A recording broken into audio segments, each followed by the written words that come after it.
तुम्ही जे लाडकी बहीण योजना दिलेली आहे ती योजना देण्यासाठी तुम्ही अंगणवाडी सेविकांचा वेळेचा वापर हा फॉर्म भरण्यासाठी तिथे केला होता आणि प्रोत्साहन म्हणून त्यांना तिथे 50 रुपये तुम्ही देणार होता। त्याचा आकडा हा तसं बघितलं तर तो तसा मोठा जातो। माझा पॉइंटेड प्रश्न असा आहे की त्यांना आतापर्यंत पैसे प्रोत्साहन जे अंगणवाडी सेविकांना तुम्ही देणार होता ते पैसे मिळालेले नाहीत। ते हे सेशन संपूस तर ते पैसे त्यांच्या अकाउंटला तुम्ही पाठवणार आहात का असा माझा पॉइंटेड प्रश्न आहे।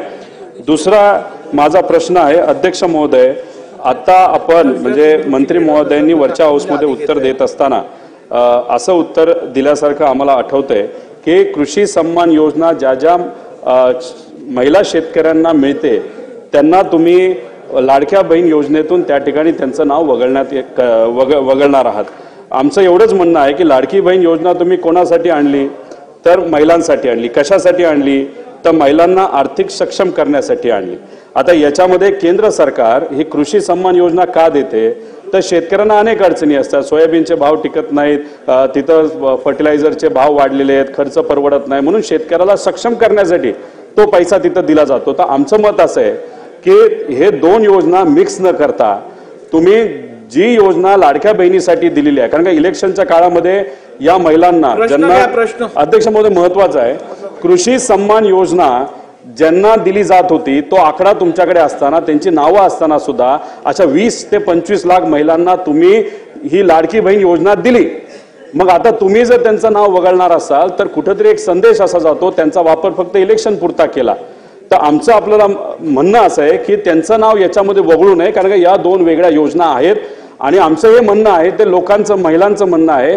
तर माझा पॉइंटेड प्रश्न आहे की जी चर्चा आता सुरू आहे की 25 ते 25 लाख महिलांचं नाव हे जे वगळण्यात येणार आहे ज्यांना कृषी सन्मान योजना मध्ये त्यांचं नाव होतं त्यांचं नाव तुम्ही खरंच वगळणार आहात का ते तुम्ही वगळणार नाही असा आमचा तिथं प्रश्न आहे। आणि शेवट आमचा पॉइंटेड प्रश्न असा आहे ज्याचं उत्तर सुद्धा पॉइंटेडच असावं असं आमची अपेक्षा आहे। इलेक्शनच्या काळामध्ये तुम्ही शब्द दिला होता, तुम्ही विविध ठिकाणी बोलला होता की 1500 रुपयाचा आम्ही 2100 रुपये हे आमच्या माता भगिनींना तिथं तुम्ही या योजनेच्या माध्यमातून येणार। पॉइंटेड उत्तर आम्हाला असावं तुम्ही ते 2100 रुपये या अधिवेशनामध्ये करणार आहात का करणार नाही असं उत्तर त्या ठिकाणी तुम्ही तिथं द्यावं। अध्यक्ष महोदय, पहिला प्रश्न जो सन्माननीय सदस्य रोहितजींनी या ठिकाणी विचारला, आम्ही ज्या वेळेला मुख्यमंत्री माझी लाडकी बहीण ही योजना घोषित केली त्यावेळेला अंगणवाडी सेविका ज्या पात्र लाभार्थ्यांचे फॉर्म भरतील त्यांना त्या ठिकाणी या संदर्भातले इन्सेंटिव्ह हे देण्यात येईल अशा पद्धतीची घोषणा केलेली होती। तरतूद ही त्या योजनेच्या अंतर्गत केली आणि जवळपास 31 कोटीपेक्षा अधिक जी इन्सेंटिव्हची रक्कम आहे ही प्रत्येक जिल्ह्याच्या महिला कार्यक्रम बालविकासचे जे जिल्हा कार्यक्रम अधिकारी आहेत त्यांच्या इथं जमा केलेली आहे आणि जवळपास 26 जिल्ह्यांपेक्षा अधिक त्या ठिकाणी जिल्ह्यांमधल्या ज्या अंगणवाडी सेविका आहेत यांच्या खात्यामध्ये ती जमा होण्याची सुरुवात सुद्धा झालेली आहे। त्याच्यामुळे इन्सेंटिव्ह ज्याची तरतूद ही राज्य शासनाकडनं विभागाकडनं करण्यात आलेली आहे ती त्या संबंधित अंगणवाडी सेविकांना वितरित करण्याची सुरुवात ही त्या ठिकाणी झालेली आहे आणि ती प्रक्रिया सुरू आहे। या व्यतिरिक्त जो त्यांनी प्रश्न विचारला तो कृषी विभागाच्या नमो शेतकरी योजनेच्या संदर्भामध्ये आपण विचारला असेल। ज्या वेळेला लाडकी बहीण योजनेचा शासन निर्णय निर्गमित करण्यात आला त्यावेळेला त्या शासन निर्णयामध्येच नमूद केलेलं आहे की शासनाच्या ज्या वेगवेगळ्या योजना आहेत आणि ज्याचा लाभ हा माता भगिनी किंवा लाभार्थी घेत आहेत याच्यामध्ये 1500 किंवा 1500च्या अधिक ज्या योजनेचा लाभ ज्या रकमेचा लाभ जर ती लाडकी बहीण घेत असेल तर ती या योजनेमध्ये पात्र होणार नाही। एक नमो शेतकरी योजना जी आहे याच्यामध्ये त्या ज्या महिला आहेत माता भगिनी आहेत यांना 1000 रुपयाचा लाभ मिळत असतो। त्याची जी वरची 500ची कॅपिंग आहे म्हणजे ती शासन निर्णयामध्येच सुरुवातीच्या नमूद केलेली आहे की किमान 1500चा लाभ हा शासनाचा प्रत्येक लाडक्या बहिणीपर्यंत पोहोचला पाहिजे आणि त्यानुसार नमो शेतकरी योजनेच्या ज्या लाभार्थी आहेत या साधारणपणे 5.5 ते 6 लाख आहेत। त्यांना या योजनेतून वगळण्यात आलेलं नाहीये, फक्त त्यांना 1000 रुपये हे नमो शेतकरी योजनेतून मिळतात आणि वरचे 500 जे आहेत हे आपल्या लाडक्या बहीण योजनेच्या माध्यमातून मिळत असतात. त्याच्यामुळे त्या संदर्भातलं कुठलंही वगळण्यात आलेलं नाही. 20-25 लाखचा जो आकडा आहे हा माध्यमांकडून किंवा अशाच पद्धतीनं अफवांच्या इथून आलेला आहे. हा कुठलाही आमच्या विभागाने किंवा शासनाकडून आजपर्यंत तशा पद्धतीचा आकडा काही दिलेला नाही. वरुण अध्यक्ष महोदय माझे रोहितजी मी विचारतो तेच विचारतोय. अध्यक्ष महोदय माझे अध्यक्ष ठीक आहे अध्यक्ष महोदय त्यांना बोलू अध्यक्ष महोदय माझे 3 स्पेसिफिक प्रश्न मंत्री महोदय यांना आहेत. अहो तेच देतील 2100च विचारतात त्यांना संधी तर द्या. अहो मला बोलू द्या ना. आता सगळे प्रश्न तुम्हीच विचारणार. माझे 3 स्पेसिफिक प्रश्न आहेत. निवडणुकीच्या पूर्वी जेव्हा माझी लाडकी बहीण योजना जाहीर केली तेव्हा त्यावेळी किती लाभार्थी आपण होते. त्यानंतर निवडणुकीच्या नंतर जेव्हा सगळे निकष लावण्यात आले, घरात गाडी असेल दुसरी योजना मिळत असेल, त्यामुळे एक्झॅक्ट आकडा किती आहे, किती लाडक्या बहिणींना अपात्र करण्यात आलं ज्यांना आधी योजनेचा लाभ मिळत होता आता मिळत नाहीये. आणि तिसरा स्पेसिफिक प्रश्न, सरकारने सांगितल्याप्रमाणे महायुतीच्या वचननामात असल्याप्रमाणे मंत्री महोदयांनी कृपया आम्हाला सांगावं की लाडक्या बहीण योजनेचे 2100 रुपये आपण देणार की नाही, येस ऑर नो. अध्यक्ष महोदय आपल्या माध्यमातून मला सभागृहाला त्या ठिकाणी नमूद करायचं आहे की ऑक्टोबर 2024 मध्ये ज्या वेळेला आचारसंहितेच्या आधीचा लाभ वितरित करण्यात आला होता त्या लाभार्थ्यांची संख्या 2,33,64,000 सुमारे इतकी होती. फेब्रुवारी महिन्यामध्ये जो आता आपण लाभ वितरित केला त्याची संख्या ही साधारणपणे 2,47,00,000 आहे. याचा अर्थ असा की आचारसंहितेच्या आधी 2,33,00,000 होती आणि आता 2,47,00,000 आपण महिलांना लाभ हा त्यांच्या खात्यामध्ये जमा केलेला आहे. आणि 2100च्या संदर्भातला जो निर्णय आहे, महायुतीच्या सरकारने ही महत्त्वाकांक्षी योजना आणलेली आहे आणि महिलांना 1500चा लाभ वितरित करणारे महायुतीचं सरकार हे एकमेव सरकार आहे.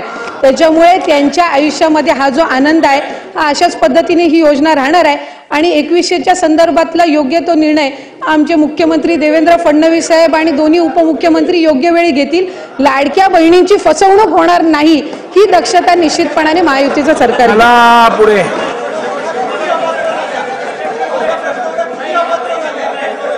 चला, सगळं समाधानकारक झालेलं आहे. प्रश्न क्रमांक 6.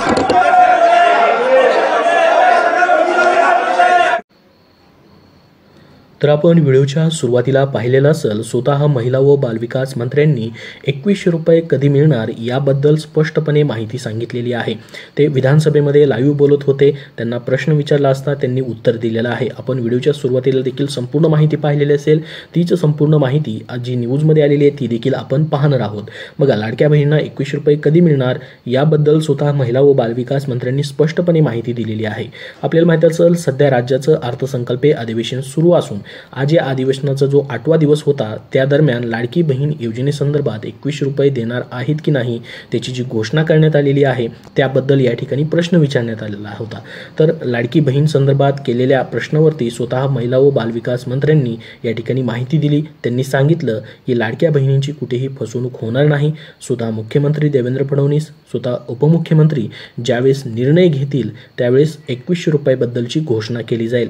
सध्या तरी या ठिकाणी लाडक्या बहिणींना 1500 रुपयाने पैसे भेटत आहेत अशी त्यांनी माहिती दिली. तर बघा, अधिवेशनात लाडक्या बहिणींसाठी 2100 रुपये करणार आहेत की नाही असा प्रश्न सभागृहामध्ये विचारण्यात आलेला होता. आपण व्हिडिओच्या सुरुवातीला देखील पाहिलं. त्यावेळेस त्यांनी सांगितलं की महिलांच्या आयुष्यातील हा आनंद असाच राहणार आहे. लाडक्या बहिणींची आम्ही फसवणूक होऊ देणार नाही. या ठिकाणी त्याची दक्षता महायुतीचं सरकार निश्चितपणे घेईल असं स्वतः त्या म्हणाल्या. त्याचसोबत 2100 रुपयाबद्दल त्यांनी सांगितलेलं आहे की वरच्या पातळीवरनं म्हणजे स्वतः मुख्यमंत्री असतील, उपमुख्यमंत्री असतील त्यांच्याकडून ज्यावेळेस याच्याबद्दलचा निर्णय होईल त्यावेळेस याची अंमलबजावणी केली जाईल. किंवा 2100 रुपये देण्याबद्दलचा आमचा या ठिकाणी मानस आहे. 2100 रुपये आम्ही लाडक्या बहिणींना देणारच आहोत, परंतु त्याबद्दल अजून निर्णय झालेला नाही. ज्यावेळेस निर्णय होईल त्याच्यानंतर 2100 रुपये भेटतील अशी माहिती दिलेली आहे. त्यासोबत त्यांनी सांगितलं की ही योजना जी आहे 1500 रुपये सध्या दिले जात आहेत ती योजना बंद होणार नाही. सध्याच्या अर्थसंकल्पामध्ये लाडक्या बहिणींसाठी 36,000 कोटी रुपयांचा निधी जो की 3 महिन्यांसाठी या ठिकाणी त्याची तरतूद करण्यात आलेली आहे आणि पुढचे 9 महिने जे राहतात त्याच्यासाठी देखील पुरवण्या मागण्यामध्ये नंतर तरतूद करण्यात येणार आहे. आहे असं सांगितलेलं आहे. त्यामुळे ही योजना कुठेही न थांबता पुढे अशीच चालू राहणार आहे. आता तुम्हाला या ठिकाणी जवळपास मार्च महिन्यापर्यंतचे पैसे भेटलेले असतील, म्हणजे 9 हप्ते तुम्हाला टोटल भेटलेले असतील. तुमच्या आतापर्यंतचे सर्व पैसे भेटलेत की नाही कमेंट बॉक्समध्ये कमेंट करून नक्की सांगा. सर्व पैसे आलेले असतील तुमचे मार्च महिन्याचे तर धन्यवाद म्हणून नक्की पाठवा. आले नसतील तर नाही म्हणून पाठवा, जेणेकरून सर्वांना समजेल की कुणाकुणाला पैसे भेटलेले आहेत. त्यासोबत महत्त्वाचं म्हणजे आता तुमचा 10वा हप्ता जो आहे एप्रिल महिन्याचा तो देखील तुम्हाला लवकरच भेटेल. त्याची तरतूद आता या अर्थसंकल्पामध्ये ऑलरेडी झालेली आहे. जवळपास 3 हप्त्यासाठीची तरतूद 36,000 कोटी रुपयांची करण्यात आलेली आहे. तर एप्रिलच्या नंतरचे म्हणजे एप्रिलपासूनचे या ठिकाणी पुढचे 2 हप्ते, एप्रिल आणि पुढचे 2 हप्ते असे 3 हप्ते तुम्हाला सलग भेटतील. त्याची तरतूद झालेली आहे. पुढचे 9 हप्ते जे राहतात त्याच्या संदर्भात पुरवण्या मागण्यामध्ये त्याची तरतूद अजून केली जाईल आणि ही योजना पुढे अशीच चालू राहील असं त्यांनी सांगितलं. योजनेमध्ये हा आकडा जो आहे तो वाढतो आहे असं त्यांनी सांगितलं. त्याचबरोबर नमो शेतकरी योजनेबद्दलचा जो लाभ घेतला जातोय 1,000 रुपये, तो 1,000 रुपये आणि लाडकी बहीण योजनेचे 500 रुपये असे मिळून 1,500 रुपये देखील त्यांना भेटतील. अशा पद्धतीची देखील माहिती त्यांनी दिलेली आहे. डिटेलमध्ये आपण व्हिडिओच्या सुरुवातीला देखील पाहिलेली असेल. तर संपूर्ण तुम्हाला अपडेट दिलेला आहे लाडकी बहीण योजनेसंदर्भातलं महत्त्वाचं. त्याचसोबत ज्यांनी लाडकी बहीण योजनेचे फॉर्म भरण्यास मदत केली, जे की अंगणवाडी सेविका असतील, त्यांना जो प्रोत्साहन भत्ता 50 रुपये दिला जाणार होता त्याच्याबद्दलचा देखील निर्णय झाला आहे असं देखील त्यांनी सांगितलं. ते देखील पैसे भेटणार आहेत, ही देखील माहिती त्यांच्यामार्फत देण्यात आलेली आहे. तर या व्हिडिओमध्ये एवढीच महत्त्वाची माहिती आजच्या तारखेचं अपडेट होतं. याबद्दल अजून जसं नवीन अपडेट येईल तसं तुमच्यापर्यंत वेळोवेळी शेअर केलं जाईल. तर याच्याबद्दल अजून तुमचे काय प्रश्न असतील तर कमेंट बॉक्समध्ये नक्की विचारा. हा व्हिडिओ जास्तीत जास्त लाईक करा, जेणेकरून सर्व लाडक्या बहिणींपर्यंत ही माहिती पोहोचेल. आणि पुढील अपडेटसाठी आपल्या चॅनलला सबस्क्राईब करून ठेवा. धन्यवाद.